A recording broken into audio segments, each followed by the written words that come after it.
दिलचस्प सवालात। इंसानी जिस्म में सबसे छोटी हड्डी कौन सी है? ऑप्शन 1 नाक की हड्डी, ऑप्शन 2 कान की हड्डी और ऑप्शन 3 बाजू की हड्डी।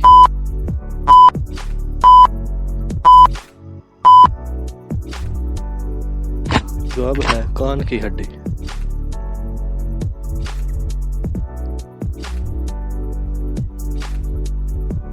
सवाल नंबर 2, दुनिया में सबसे ज्यादा शेर कहाँ पाए जाते हैं?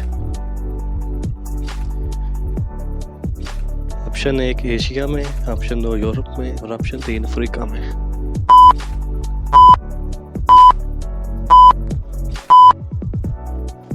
इस सवाल का जवाब कमेंट में बताएं।